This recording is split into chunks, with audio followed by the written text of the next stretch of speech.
Fundación Cana presenta el siguiente artículo. Fibromialgia, por el Dr. Mariano García de Palau, médico, Universidad Autónoma de Barcelona. La fibromialgia es una afección crónica de etiología o causa desconocida que se caracteriza, entre otros síntomas, por la presencia de dolor crónico musculoesquelético generalizado, con bajo umbral para el dolor, como suele ocurrir en los pacientes que sufren dolor crónico.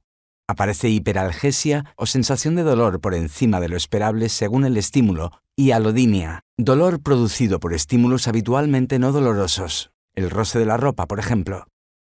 En estos pacientes, la presencia del dolor crónico suele coexistir con otros síntomas, fundamentalmente un cuadro ansioso-depresivo, fatiga y otros tipos de insomnio, pero también pueden estar presentes parestesias, rigidez articular, cefaleas, sensación de tumefacción en manos, problemas de concentración y memoria.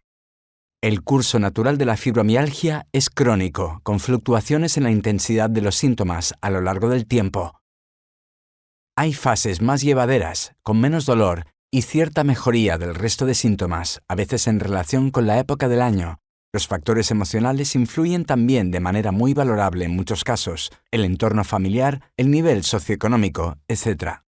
El diagnóstico de la fibromialgia es clínico, no existiendo ninguna prueba objetiva que demuestre la enfermedad, tampoco ninguna prueba analítica de imagen o anatomopatológica específica. Es determinante en el diagnóstico de la enfermedad. El porcentaje de personas que presentan dolor crónico musculoesquelético en diferentes localizaciones en la población general se estima en 10 a 15% según un estudio reciente realizado en diversos países europeos. La mayor parte de estos pacientes presentaban dolor a la palpación en varias zonas del cuerpo, cuando además del dolor generalizado durante al menos 3 meses, una presión moderada en la exploración física desencadena dolor en más de 11 puntos sobre 18 previamente definidos, además de presentar trastornos del sueño y fatiga y alteraciones cognitivas, se ha consensuado que el paciente cumple criterios de fibromialgia. Esto sucedía en el 2,4% de la población española con un claro predominio en mujeres, 4,2 frente al 0,2 en hombres, y un pico de prevalencia entre 40 y 49 años. Estudio Episer 2016. Dolor. El dolor musculoesquelético generalizado constituye el síntoma más destacado de la fibromialgia. Por lo general se presenta en varios lugares alrededor del cuerpo, aunque podría iniciar en una región, como en el cuello y en los hombros, y después aparecer en otras áreas al cabo de un cierto tiempo. El dolor producido por la fibromialgia ha sido descrito de muchas formas diferentes, tales como sensación de quemazón, acompañada de rigidez, o un dolor fuerte y permanente, teniendo en ocasiones características de dolor neuropático. A menudo, el dolor varía según la hora del día, el nivel de actividad, el clima, los patrones de sueño y la gestión del estrés. Muchas personas con fibromialgia afirman que siempre sienten algo de dolor, aunque el dolor es discontinuo. Muchos pacientes refieren dolor severo, que prácticamente les incapacita para cualquier actividad. De igual forma, las áreas o puntos sensibles asociados a la fibromialgia son similares en ubicación a los presentes en otros tipos de dolores musculares y óseos, como la epicondilitis, por ejemplo, o codo de tenista. Los puntos sensibles conocidos que con más frecuencia duelen en la fibromialgia son los llamados puntos gatillo, pero muchas otras áreas musculares y de los tejidos blandos como tendones, fascias, músculos pueden también generar dolor, y numerosas personas a menudo no refieren dolor en muchos de estos puntos hasta que no son explorados correctamente por un profesional. Fatiga y alteraciones del sueño. La mayoría de las personas con fibromialgia presentan fatiga en mayor o menor grado, lo cual es lógico relacionar con la falta de sueño reparador. Difícilmente una persona que no descansa lo suficiente de manera continuada puede llevar una actividad física normal. A veces, el cansancio es un problema mucho más grave que el mismo dolor. Además, son comunes las alteraciones del sueño que varían de una persona a otra. Algunos pacientes tienen problemas para quedarse dormidos, y encontramos un insomnio de conciliación, mientras otros tienen un sueño muy ligero y se despiertan frecuentemente durante la noche. insomnio de mantenimiento. Y también podemos encontrar pacientes que se despiertan antes de la hora prevista y no pueden volver a dormir, despertar temprano. El cansancio puede variar desde una menor resistencia al esfuerzo en ciertas actividades hasta la extenuación y la imposibilidad de realizar ciertas actividades incluso cotidianas. También puede variar de un día para otro.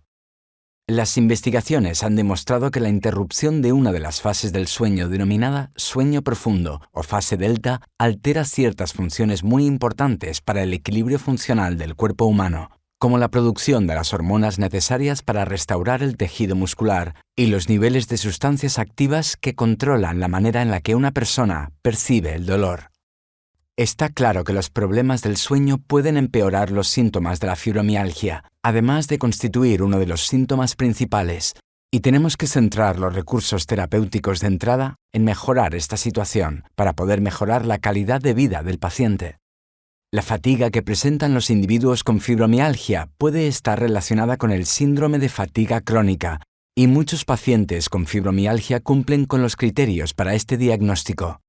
Otros síntomas que coinciden son los de las personas con trastornos somáticos o síndrome de sensibilidad química múltiple, siendo frecuente el diagnóstico asociado de estas patologías: fibromialgia más síndrome de fatiga crónica más sensibilidad química múltiple, cuyo tratamiento supone un auténtico reto tanto para el paciente como para los profesionales de la salud que deben participar en las diferentes terapias combinadas en esta patología. Alteraciones cognitivas. Los cambios de estado de ánimo son un síntoma común de la fibromialgia. Sin embargo, cualquier persona con una enfermedad crónica, no únicamente fibromialgia, puede sentirse deprimida en ocasiones al luchar contra el dolor y un estado de ánimo que se resiente cuando no se controla bien la sintomatología. Los pacientes con fibromialgia pueden presentar dificultades al concentrarse o al realizar tareas mentales sencillas. Estas dificultades aparecen y desaparecen, en muchos casos en relación al estado de ánimo, al descanso y a la intensidad del dolor. También los cuadros ansioso-depresivos pueden determinar los problemas cognitivos que podemos observar en las diferentes fases de la enfermedad, según la estabilidad en la evolución. Es muy variable la presencia de estos problemas en las áreas cognitivas y, dependiendo de la edad del paciente, es difícil valorarlos con objetividad. Otros síntomas. Los dolores de cabeza, especialmente aquellos causados por la tensión y las migrañas, son comunes en pacientes que padecen fibromialgia.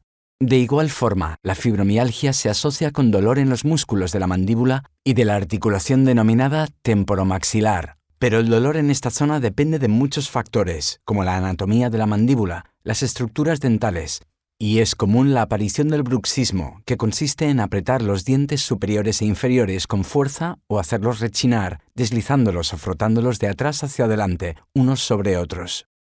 El dolor de estómago en la zona epigástrica, la distensión abdominal y el estreñimiento alternado con diarrea, que podríamos incluir en el llamado síndrome de colon irritable, también son síntomas muy comunes.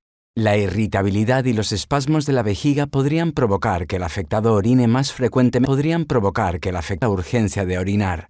El paciente también puede experimentar dolor pélvico agudo.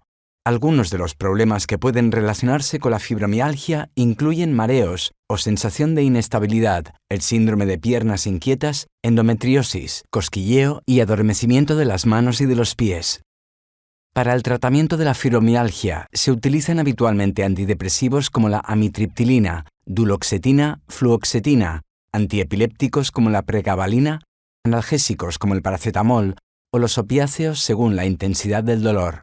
Los corticoides no se muestran muy efectivos en esta patología. También se prescriben AINES o antiinflamatorios no esteroideos como ibuprofeno, naproxeno, diclofenaco sódico, etc. Estos fármacos pueden ser más o menos efectivos para controlar el dolor, pero el resto de sintomatología probablemente requerirá de benzodiazepinas para inducir el sueño y reducir el cuadro ansioso. Estamos hablando de muchos fármacos diferentes actuando al mismo tiempo. También podríamos comentar los efectos secundarios que podemos presentar a corto y medio plazo al usar estos medicamentos. Básicamente nos podemos centrar en la sobrecarga hepática que algunos de ellos pueden representar, como los AINES, por ejemplo, problemas gástricos, retención de líquidos, aumento de tensión arterial con corticoides y AINES, o hipotensión con opiáceos, estreñimiento, náuseas, posibilidad de adicción, tolerancia, etc. Los cannabinoides no son inocuos. Tienen sus efectos secundarios que hay que conocer para usarlos correctamente. En otro artículo anterior comentamos los efectos secundarios de su uso. Cannabinoides y fibromialgia. La sintomatología que presenta el paciente con fibromialgia puede tratarse con cannabinoides. Con sustancias de la misma familia química podemos tratar los diferentes síntomas de la enfermedad. Es una indicación clásica el uso de cannabinoides para tratar el dolor, y básicamente se usa THC y CBD en una proporción o ratio de THC-CBD de 1:1. La mayoría de estudios así lo confirman. Cuando el paciente ya utiliza opiáceos, es importante empezar con dosis bajas y reducir las dosis de opiáceos en cuanto los cannabinoides aportan su efecto y el paciente lo nota. Hay que controlar la tensión arterial ya que los cannabinoides y opiáceos son sustancias hipotensoras. También estar atentos al posible estreñimiento que pueden aportar los cannabinoides, pero los opiáceos son mucho más astringentes que los cannabinoides. En ambos casos sería el CBD más importante que el THC. El CBD nos brinda un efecto antioxidante, ansiolítico y antidepresivo, y su efecto antiinflamatorio es muy útil en esta enfermedad, en la que encontramos múltiples focos inflamatorios en el sistema musculoesquelético. Este efecto antiinflamatorio se potencia con el uso de THC en la mayoría de casos. Su efecto analgésico se ve reforzado también por el uso de THC en diferentes proporciones, siempre priorizando que no aparezca el efecto psicoactivo del THC que puede limitar la actividad del paciente. Además, el THC proporcionará un efecto relajante que mejorará el efecto del CBD para combatir el insomnio. La dosis nocturna puede ser diferente a las dosis diurnas tanto en cantidad como en proporción THC-CBD, siendo el paciente el que acaba de encontrar la dosis correcta para inducir el sueño, por ejemplo, o las dosis analgésicas diurnas en función de la intensidad del dolor y de la correcta tolerancia al tratamiento. Siguiendo siempre los consejos del facultativo, por supuesto, podemos usar cannabinoides y opiáceos juntos. Es una cuestión de dosificación correcta para evitar interacciones. A nivel analgésico, si se usa solo CBD, el efecto analgésico no es tan potente como si asociamos THC, pero a veces puede ser suficiente, dependiendo de la intensidad del dolor. El CBD proporciona un efecto antiinflamatorio que también será útil. Por lo tanto, se recomienda el uso de CBD y THC para tratar el dolor en una proporción de 1:1 siempre que el paciente lo tolere bien. Sin embargo, el paciente no siempre tolera bien esta proporción y es necesario comenzar con dosis mayores de CBD que con THC.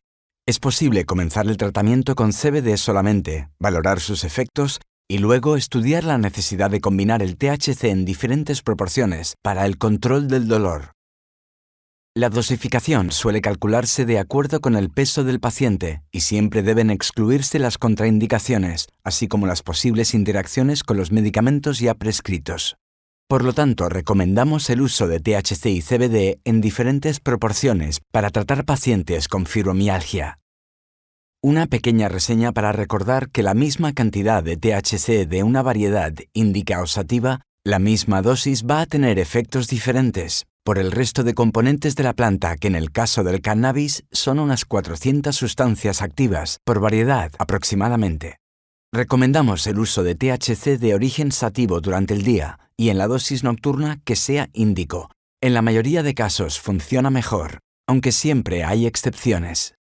Los cannabinoides no son efectivos para todos los pacientes. En algunos casos, con las primeras dosis, el paciente refiere ya mejoría parcial de su sintomatología, siendo muy importante comprobar que los cannabinoides funcionan para seguir adaptando las dosis según las necesidades de cada paciente. La mayoría de pacientes para los cuales el cannabis va a ser útil notan ya en las primeras dosis, si son correctas, una mejoría de la sintomatología, sobre todo a nivel de dolor e insomnio en el caso de la fibromialgia. Podemos decir que la respuesta a un tratamiento con cannabinoides en el caso de la fibromialgia puede aparecer en los primeros días de tratamiento. Incluso hay pacientes que con las primeras dosis refieren mejoría. Es muy importante el control del médico para aconsejar las dosis y ratios o proporciones THC-CBD que debe utilizar cada paciente para conseguir el máximo potencial terapéutico con una correcta tolerancia al tratamiento, sin aparición de efectos secundarios o minimizando al máximo su incidencia en los tratamientos. Podemos decir que en la mayoría de pacientes que van a responder al tratamiento con cannabinoides van a apreciar una respuesta rápida en los primeros días de tratamiento con mejora de la sintomatología. Cuando es así, las expectativas para el tratamiento son interesantes, pero cuando un paciente tratado con dosis correctas no obtiene ninguna respuesta en un periodo de 2 o 3 semanas, lo más probable es que el tratamiento nunca sea efectivo.